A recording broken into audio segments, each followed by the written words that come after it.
تو ایک دن حضور پاک نے فرمایا کہ ایتونی بقرطاس اکتب لکم لن تضلوا بعدی ابدا، ایک کاغذ قلم لے آؤ، میں کچھ لکھوا دوں تاکہ میرے بعد پھر تم کسی غلطی میں کسی گمراہی میں نہ پڑ جاؤ۔ تو حضرت عمر نے فوراً کہا، اس نے کہا کہ حسبنا کتاب اللہ، اور نے کہا کہ حضور اللہ کا قرآن، وہ مقصد یہ تھا حضرت عمر کا کہ حضور بیمار ہیں، تکلیف ہے۔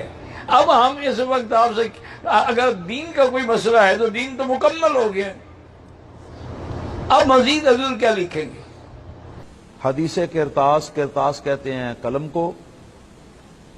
نبی کریم صلی اللہ علیہ وسلم نے اپنے مرض الوفات شریف کی بیماری کے اندر آپ نے یہ فرمایا تھا کہ ایتونی بے کرتاس اکتب لکم ما لم تضلوا بعدہ، کہ میرے پاس کاغذ لے کے آؤ تاکہ میں تم کو کچھ لکھوا دوں کہ جس سے تمہیں فائدہ حاصل ہو اور بعد میں بھٹکنے نہ پاؤ۔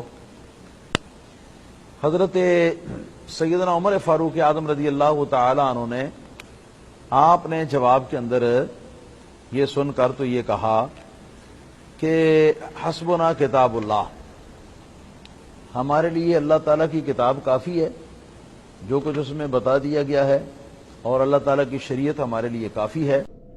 جمعرات کے دن وہ جو مشہور حدیث جس کے اوپر بڑی لمبی چوڑی بات کی جاتی ہے، نبی کریم نے کہا ایک کاغذ قلم لاؤ، نبی کریم صلی اللہ علیہ وسلم کے ارد گرد شور ہوا، حضرت عمر اور دیگر صحابہ نے موقف اختیار کیا، چھوڑ دو اس عالم میں نبی کریم کو تگ مت کرو، پیچھے ہو جاؤ۔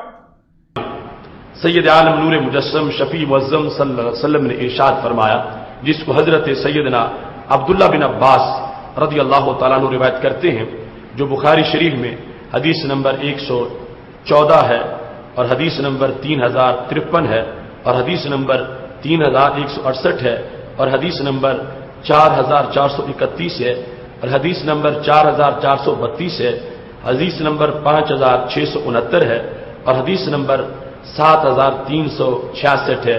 ان مقامات پر یہ حدیث کرتاس بخاری شریف میں موجود ہے اور اس میں تقریباً مضمون ایک ہے، صرف چند الفاظ کا بعض مقامات پہ آپس میں فرق موجود ہے۔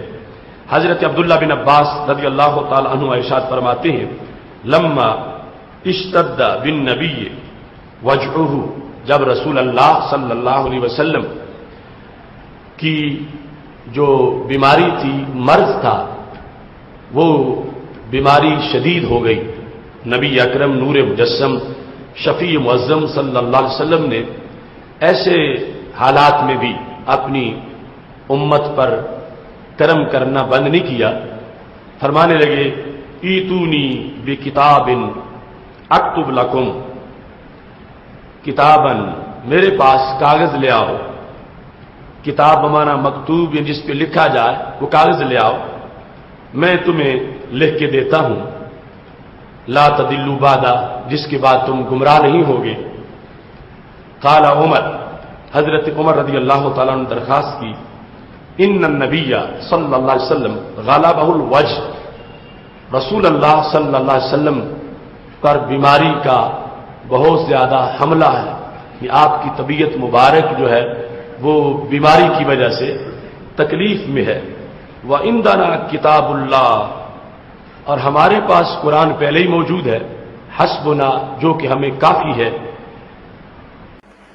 واقعہ کرتاس کی کیا حقیقت ہے؟ ایک بخاری کی روایت میں بیان ہوا ہے کہ نبی صلی اللہ علیہ وسلم نے دنیا سے رخصت ہونے سے کچھ دن پہلے کچھ لوگوں سے کہا کہ کوئی کاغذ لاؤ، میں تم کو کچھ نصیحت لکھ دوں۔ تو سیدنا عمر رضی اللہ عنہ نے کہا کہ نبی صلی اللہ علیہ وسلم کی غالباً بیماری میں بہت آپ کے اوپر کیفیت ایسی ہے کہ جس میں اس طرح کی بات کہہ رہے ہیں، ہمارے لیے اللہ کی کتاب کافی ہے۔ صحیح بخاری میں 6 جگہ امام محمد بن اسماعیل البخاری رحمہ اللہ المتوفى 256 ہجری اس حدیث پاک کو لائے ہیں۔ رسول اقدس صلی اللہ علیہ وسلم نے وفات سے پہلے جمعرات کے دن،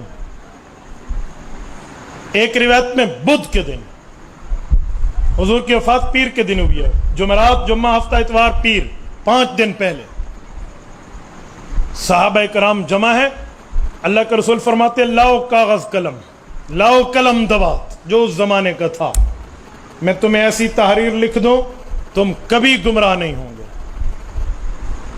جو نائے نائے ہیں وہ دوڑے ہیں قلم دوات کی طرف، عمر فاروق نے روک دیا، کہا یا رسول اللہ حسبنا کتاب اللہ، ہمارے پاس تو آپ کی دی ہوئی اللہ کی کتاب کافی ہے۔ میرے پاس کوئی کتاب وغیرہ لے کے آؤ، لن تضلوا بعدی، تاکہ اس طرح الفاظ ہے کہ میرے پاس ایک کتاب اور قلم لے کے آؤ تاکہ میرے بعد تم گمراہ نہیں ہو۔ اس الحدیث میں قرطاس کا لفظ بھی ہے کہ میرے پاس قلم لے کے آؤ، قلم کہتے ہیں، قلم کو عربی میں کہتے ہیں قرطاس، ایک نام قرطاس بھی ہے۔ تو یہاں حضرت عمر رضی اللہ عنہ کہنے لگے اللہ کے الفاظ دیکھے، احجرا احجرا فاستفہموہ، کیا حضور علیہ الصلوۃ والسلام ہمیں چھوڑ کر چلے جائیں گے؟ وہ ذرا سنو تو صحیح، حضور سے بات سنو۔ پھر فوراً کہنے لگے حضور علیہ السلام پر تکلیف وہ سخت ہے اس حالت میں، لہٰذا فی الحال ہمارے لیے قرآن کافی ہے، یعنی حضور کی سختی کو بیان کر۔ یہ عبداللہ بن عباس کی روایت ہے، اور یہ روایت جب شروع ہوتی ہے تو وہ خود کہتے ہیں کہ جب حضور علیہ السلام پر سختی آ گئی، آخری کیفیت بیماری کی، تو حضور علیہ السلام نے قلم دوات منگوایا اور فرمایا کہ میں تمہیں کچھ لکھ کر دینا چاہتا ہوں، لے کر آؤ تاکہ میرے بعد گمراہ نہ ہو۔ تو حضرت عمر رضی اللہ عنہ نے عرض کیا کہ حضور علیہ السلام سخت تکلیف میں ہے، لہٰذا قرآن کافی ہے۔ یعنی کہنے کا مقصد یہ تھا کہ حضور علیہ السلام کو فی الحال ہم تکلیف نہیں دیتے۔ اتنے میں بعض نے کہا کہ نہیں لکھنے دو، بعض نے کہا نہیں۔ یہ آپس میں باتیں ہو رہی تھی کہ حضور علیہ السلام نے فرمایا اب تم یہاں سے چلے جاؤ۔ اچھا، اب یہ جو روایت ہے کہ حضرت عمر رضی اللہ عنہ نے آخری وقت میں حضرت صلی اللہ علیہ وسلم کو کاغذ قلم نہیں دیا، یہ بہت بڑا ایک اعتراض ہے شیعوں کا۔ پہلے تو یہ بتائیں یہ روایت ٹھیک ہے؟ روایت تو ٹھیک، بالکل۔ اب اس میں کیا کہیں؟ حضرت عمر رضی اللہ عنہ نے جو کہا کہ حضور کو تکلیف زیادہ، یار قرآن کافی ہے، اب ان کی نیت پر بھی حملہ کیوں کریں؟ انہوں نے کہ اتنی تکلیف میں حضور شفقت فرما رہے ہیں، دین تو پورا کر لیا، مکمل ہو گیا، ایسے اتر گئی، اس لیے کیا لکھوانے کی ضرورت ہے؟ یہ ان کا بھی عذر ہم مان سکتے ہیں کہ تکلیف، یہی لفظ کہنا کہ آپ کو تکلیف زیادہ ہے، قرآن ہمارے لیے کافی ہے، مگر علماء خود مانتے ہیں کہ دینا بہتر تھا۔ جب آپ نے کہا تھا نا تو دینا ہی اچھا تھا۔ اس عذر میں اتنی جان ہے مولانا صاحب؟ جان کوئی نہیں، کیونکہ اللہ کے رسول سے زیادہ کون جانتا تھا کہ قرآن کافی ہے یا نہیں کافی۔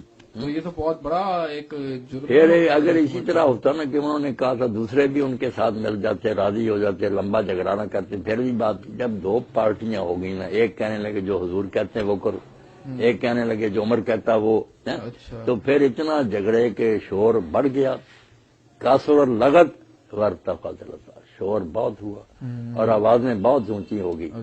پھر حضور نے جو فرمایا نا ما ينبغي عند نبی تنازع، کہ نبی کے سامنے یہ جھگڑا کرنے کا حق نہیں تھا، حکومت اٹھ جاؤ یہاں سے۔ اس سے بعد ذرا خطرناک بن گئی، آپ نے کہا نبی کے ہوتے ہو تم نے یہ جھگڑا کیا۔ اور ہمارے لیے پریشانی کی بات ہے نا، ہم نے اب قرآن مجید میں آتا بھی ہے کہ نبی کی آواز سے آواز اونچی نہ کرو ورنہ تمہاری نیکیاں ضائع ہو جائیں گی۔ جی بالکل۔ اب حضرت اسی سے جان چھڑانے کے لیے مولانا شبلی نعمانی نے الفاروق میں یہ راستہ اختیار کیا کہ اس حدیث کا انکار کر لیا جائے کہ اتنا اہم واقعہ مگر صرف ابن عباس بیان کرتے ہیں، وہ چھوٹی عمر کے تھے، کسی اور نے یہ بیان کیا، اس طرح کے کرینے بنا کر نہ انہیں چاہ کے جان چھڑا دیں۔ مگر یہ دیوبند اور اہل حدیث سب اٹھ کھڑے ہوئے، بریلی ایک صحیح حدیث کا تم انکار کرتے ہو۔ اس نے کہا صحیح ہے تو پھر حضرت عمر کو بری کرو، کسی عدالت میں لے جاؤ کیس یہ کہ آخری وقت پیغمبر خاص ظاہر کرتا، اور خاص بھی اتنی مبارک ہے، اگر تم ایسا کرو گے تمہیں جھگڑے نہیں ہوں گے، اختلاف نہیں ہوں گے۔ تو جب ابن عباس رضی نے یہ مجاہد بیان کی تو بڑا روئے، جب پوچھا نا آج کون سا دن ہے، لوگوں نے کہا جمعرات، تو اتنا روئے کہ ان کی آنکھوں سے آنسو گر کر نا جو پلاٹ میں کنکریاں تھی وہ بھی چاروں، تو انہوں نے کہا جمعرات کے نام پر، انہوں نے کہا یہی منحوس دن تھا جس میں حضور نے یہ کہا، تو لوگوں نے شور کر لیا اور اس شور کی وجہ سے آپ کے راستے میں رکاوٹ ڈال دی، تو لکھنے میں روڈا اٹکا دیا۔ اور یہ جو کچھ اب تم بھوت رہے ہو نا، جنگ جمل اور سکینی، سارا اس کا بدلہ ہے۔ اگر اس وقت تم لکھنے دیتے تو یہ حال تمہارا کیوں ہوتا؟